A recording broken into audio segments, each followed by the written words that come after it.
Not every closed door is locked. Sometimes you've got to push. Yes, sometimes in life things look shut. They look dim.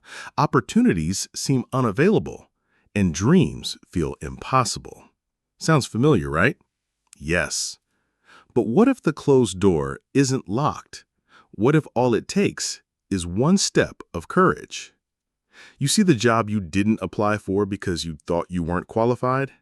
Someone with less experience applied for it and got it. Not because they were better, but because they pushed. The business you wanted to start, but fear of failure kept you stuck and undecided? Someone else started with no money, no connections, just boldness. Yes, they pushed. Now they're learning on the job and growing and thriving. The love you walked away from because you assumed they weren't interested in you? All along, they were waiting for you to just make that move. But you never knocked. You never pushed. And now someone else took the opportunity away from you. Interestingly, life has a way of disguising opportunity behind fear, doubt, and clouded assumptions. But remember, not every closed door is locked. Sometimes you don't need a key. You just need faith, action, and a little boldness. So push, try again, ask again, apply again, and show up again. You'll be surprised how many doors were just waiting on you to just push. If this story touches something in you, follow me for more reflections that heal, challenge, and uplift you. Welcome to the Deep Dive. Today we're going to tear into a concept that seems really simple. But looking through our sources, wow, it's got some pretty big implications for, how we live, what we go after. It really just boils down to this one idea. Not every closed door is locked. Push. Yeah. Just think about that for a second. How often do we see something that looks like a barrier? Could be, I don't know, an opportunity, a dream, maybe even just reaching out to someone. And we just, bam, decide it's a dead end. Right. Instantly.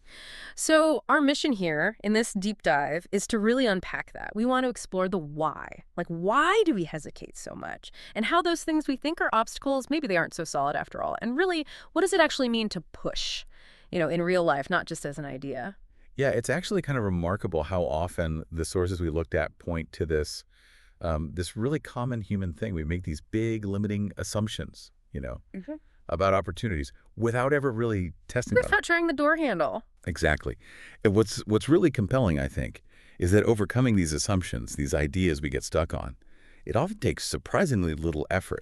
Sometimes it's just trying, a simple action. It's about spotting those mental blocks we build ourselves. Okay, right. So let's make this concrete. Yeah. Our sources give some good examples, like the classic one, the job you didn't apply for. Ah, yes. You see the ad, maybe a few requirements pop out, and your first thought is, nope, not qualified. That door's shut. Yeah. And, well, you just scroll past, right? Yeah. Close the tab, done, moved on.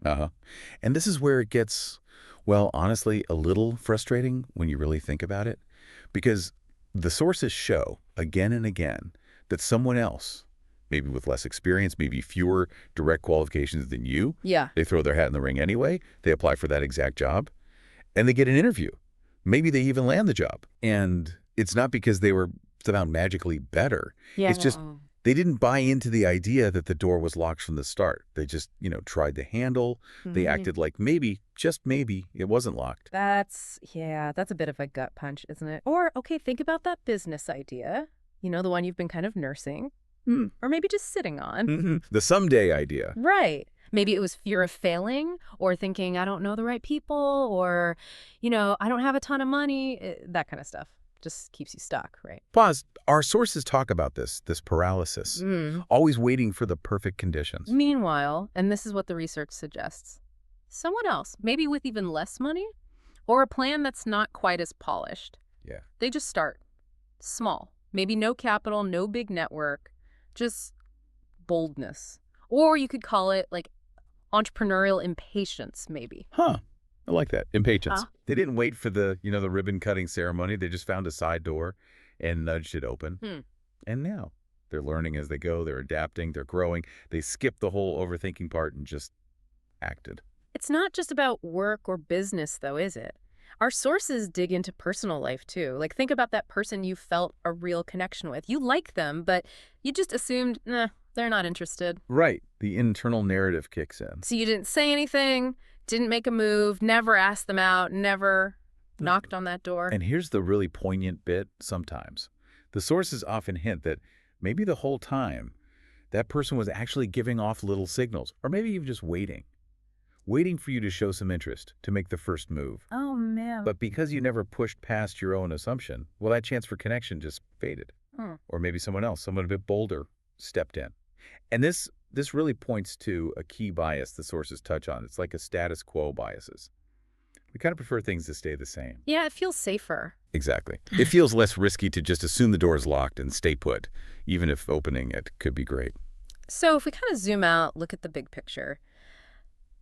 Life seems to have this funny, sometimes annoying way of hiding opportunities. Disguising them. Yeah, disguising them. Hiding what we want behind our own thoughts. Fear, doubt, those assumptions we never actually test out. Our sources seem to be saying these internal barriers, our own heads, are often way tougher than any real external obstacle. That's absolutely critical. What comes through again and again from these sources is that you don't always need some special key to open these doors. Yeah. Sometimes it really just boils down to like 3 simple things. A little bit of faith, maybe just in the possibility. Okay. The simple act of doing something, taking action. Right. And just a little bit of boldness. That door looks closed, yeah, but maybe it's not locked. Maybe it's just waiting for a little push. And that's it, isn't it? Push. Try again. Ask again. Apply again. Show up again. The simplicity of it is kind of audacious almost. It's striking. Because, as the sources suggest, you'll probably be surprised, genuinely surprised, how many doors were just waiting for you to push. Yeah. It's rarely about having everything perfectly lined up, perfect timing, perfect qualifications. It's almost always about just being bold enough to try. And, one phrase from the sources really sums it up powerfully. It's regret lasts longer than rejection. Say that again. Regret lasts longer than rejection. That one sentence just captures why taking the step, making the push, even if it doesn't quite work out. Why that's almost always better than sitting with that agonizing what if forever. Right, because our brains, they kind of magnify the potential downside, don't they? That fear of rejection feels huge. It does. It's a known bias, actually. Loss aversion. We hate losing or potentially losing more than we value gaining. Yeah. But the sources are pretty clear. The long-term ache of not acting, of inaction, that's usually far worse. Yeah. Okay, so as we start to wrap up this deep dive, the main points seem pretty clear. First, loads of doors that look shut tight. They aren't actually locked. They're just waiting for someone to test them. Waiting for a push. And we've seen examples, right? Opportunities in jobs and business ideas, even in connecting with people, they get missed simply because we don't act. Because we get stuck in our own assumptions. Unchallenged assumptions, yeah. And that the power to change things often lies in something pretty simple. A bit of faith, taking action, and just a healthy dose of boldness. Absolutely. And just to underline that point, again, remember that wisdom. Regret lasts longer than rejection. The sources really hammer home how important it is just to take that first step. Try. Yeah. And when you link that to the whole idea of disguised opportunity, it really makes sense, doesn't it? How life often hides the very things we're looking for behind our own stuff, our fear, our doubt, our untested beliefs. Yep. But just by engaging, Yep. by pushing, by trying to handle, we can find those paths that were actually there all along. So here's something to think about this week, kind of a final thought pulled from everything we've discussed. Consider this idea. You'll be surprised how many doors were just waiting on you to just push. So the question for you is, what's one door in your life right now that you've just assumed is locked? Maybe you haven't even jiggled the handle because you're afraid of rejection, or maybe it just feels easier not to try.